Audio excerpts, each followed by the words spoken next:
Hey everybody, Larry here at Cameo Home Inspection Services and Cameo Real Estate School.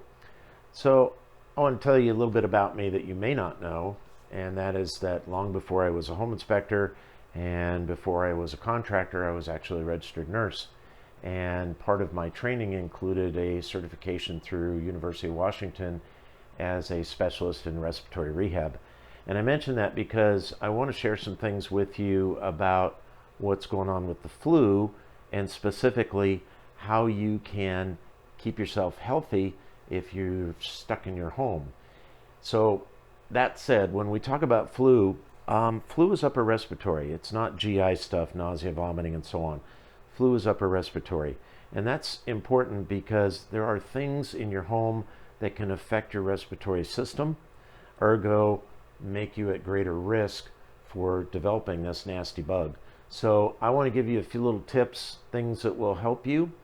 And we're going to start with the most obvious, at least to me. If you have a forced air system, change your filter. I can't tell you how many times as a home inspector we walk into a house, we pull the filter compartment open, and it's like, ooh, just nasty. So take a minute. Go check it now. Put me on pause. I'll wait for you. I'm not going to go anywhere. Go check it and go see. If it's dirty, change it. And when you change it, if you look at that filter, they're going to have a little arrow on it. It's going to tell you which way to put it in so it's correct with the airflow. When you put it in, you want to also make sure that that filter door closes and seals properly. You don't want any contaminants coming in and bypassing that filter system. And if you have a forced air system that's gas, a filter door that doesn't close properly can actually suck the byproducts of combustion into the household air. And that's obviously a bad thing.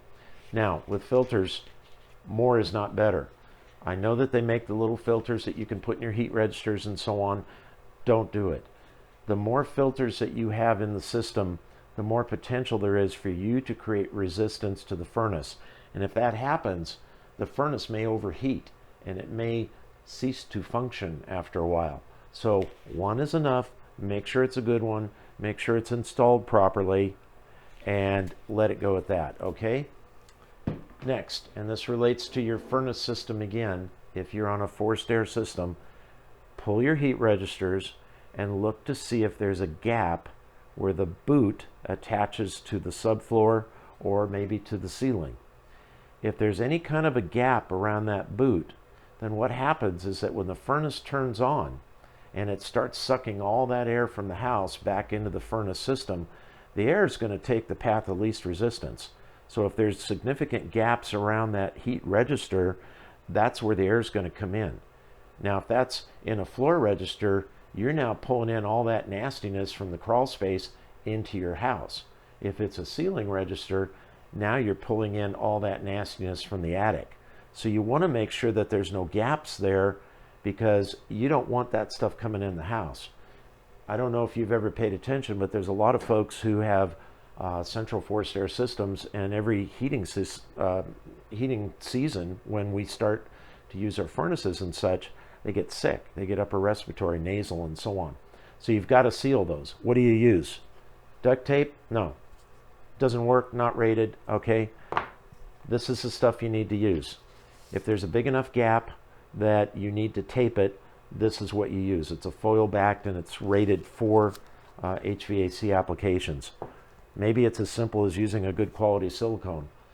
Do something, do anything, but seal those heat registers so that you're not getting nasty air into the house. Next, most of us live in what we call tight construction, and because construction is tight, we've had to make provisions to get fresh air into the houses. There's a variety of ways. Sometimes you'll have little vents that open up over the top of the windows. Sometimes you'll have little round vents that are in the bedrooms that allow fresh air into the bedrooms. Commonly, you're going to have a furnace system that has some type of a timer on it that's going to open and close dampers that allow fresh air into the house periodically. You need to make sure that those are working.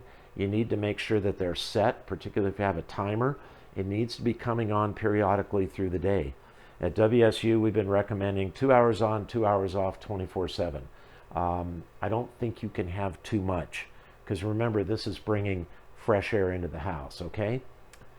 Finally, probably one of the more important things is relative humidity. Relative humidity, if it's too high, is not only going to hurt your house, it's going to hurt you. We look for a sweet spot between 50 and 55% relative humidity. If you've got a gauge, monitor it. If you don't have a gauge, think about getting one so you can kind of keep track of what's going on. But I will tell you, of all the things that we see in houses that are bad, like moldy attics and so on, usually there's a humidity issue somehow, some way. And the reason it happens most commonly, I think anyway, is because of bathroom fans. The exhaust fans that aren't working, they're not being used properly, they're not being used enough. Whatever it may be, they play a big role. So, how do you know if your bath fan's working right? Well, you take one of these, if you can find one, rip off a square, and you put that up against the grill on your bath fan. If it's working properly, that should suck right up and hold up against that grill on the fan. If it doesn't, you need a new fan. If it's just kind of hanging there and falls away, you need a new fan. The other thing is using it enough. Now, some people will actually change out the switch and put a humidistat on that switch instead so that that fan comes on and stays on until the humidity drops. That's a stellar way to do things. But you've got to run the fan enough. That means running it continuously through the shower or bath and at least 20 minutes afterwards. Most people don't do that. Every time you go into a bathroom and you see the moldy, mildewy stuff on the ceiling or the paint peeling or whatever, it's because people are not using the bath fan enough. Same thing goes with cooking and the exhaust fan in the kitchen. So the bottom line on this whole thing, change your furnace filters, check around the heat registers to make sure that they're sealed, check to make sure that you're getting return air into the house for fresh air, and check to make sure that your exhaust fans are working properly.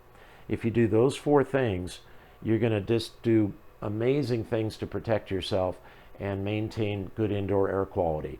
So if you have any questions, 459-1632, please stay safe, stay healthy, and we'll talk to you soon.